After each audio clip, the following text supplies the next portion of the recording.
सबों को happy new year. मैं परमेश्वर पिता का धन्यवाद देती हूँ क्योंकि 2022 में परमेश्वर हमारे संग साथ था और हमारे जीवन में बहुत सारे उतराव चढ़ाव तो आए, लेकिन फिर भी परमेश्वर हम सबों को संभाले हैं, इसलिए परमेश्वर पिता का धन्यवाद देती हूँ। और एक घटना आप लोगों को बताना चाहती हूँ। हम लोग अक्टूबर महीना में हम लोग लुधियाना गए हुए थे और वहाँ से हम नवंबर में वापस आ गए। और वापस आने के बाद हम सोचे कि हम गार्डन में कुछ लगाएंगे, तो हमें गार्डन की कुड़ाई भी करनी थी। तो मेरे हस्बैंड वो बोले कि चलो मैं करता हूँ और कुछ लगाना है, सब्जियाँ वगैरह लगाना है। तो उसने कुदाली ली और उसकी कुड़ाई करने लगी और साथ साथ में मैं घास निकालना शुरू कर दी थी। और सुबह और शाम तक बीच में खाने का ब्रेक होता था और मैं बोलती रही इनको कि ज़्यादा मत करो, कहीं तबीयत ख़राब ना हो जाए। लेकिन इनको इतना यह था कि जल्दी जल्दी करना है, कुछ सब्जियां लगाना है।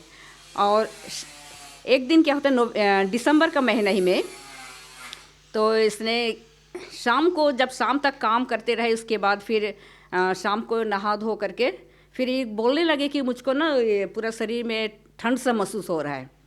तो हम हाथी की साथ चले गए, वहाँ से कंपाउंडर था, वहाँ से हम दवाइयाँ ले करके आए और आ करके फिर इनको काफ़ी ज़्यादा प्रॉब्लम होना शुरू हो गया और फीवर चढ़ाना शुरू कर दिया।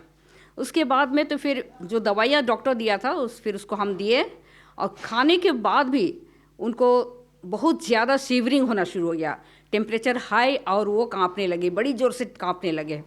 और मैं ऐसा करते करते रात हो गया और मैं सोचने लगी कि मैं क्या करूँगी, अकेली हूँ क्या। और इतना ज़्यादा तबीयत ख़राब हो गया, टेम्परेचर हाई और पूरा शरीर बहुत ज़्यादा कांपने शुरू हो गया और क्या करेंगे नहीं, और कुछ बोलने लगे।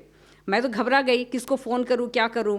फिर मेरे पास पैरासीटामोल था, पैरासीटामोल दी मैं खाने के लिए। और जब खाने के बाद भी बहुत ज़्यादा कांपने लगे और बीच में वो हालेलुया हालेलुया करने लगे, पता नहीं क्या बहुत कुछ बोलने लगे। तो मैं बहुत ही घबरा गई और इतना ज़्यादा तबीयत ख़राब हो गया। फिर मैं क्या करूँ नहीं करूँ। फिर मैं याद की नहीं, हमें सबसे बड़ा जो हमारा परमेश्वर, उसके पास जाना चाहिए। और उसी समय मैं घुटना टेकी और मैं रो रो करके प्रार्थना करने लगी।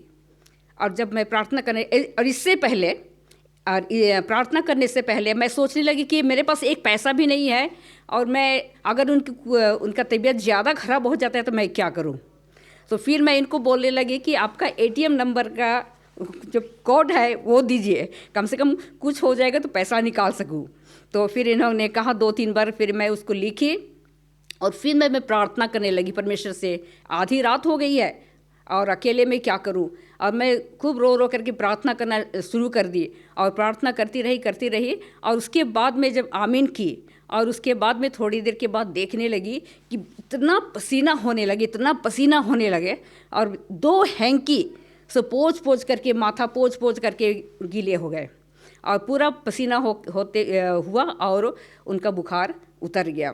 तो इस रीति से मैं परमेश्वर पिता का धन्यवाद देती हूँ कि हम कभी कभी सोचते हैं कि हम घबरा जाते हैं कि क्या करें नहीं करें।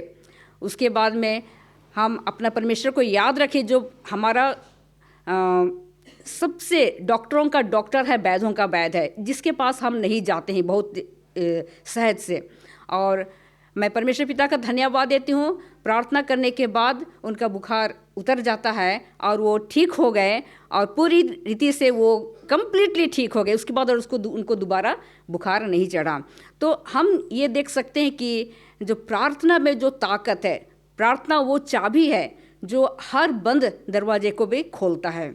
तो मैं परमेश्वर पिता का धन्यवाद देती हूँ कि उसके बाद वो पूरी रीति से ठीक हो गए और वो आगे वो दवाइयाँ नहीं खाए। परमेश्वर का धन्यवाद हो।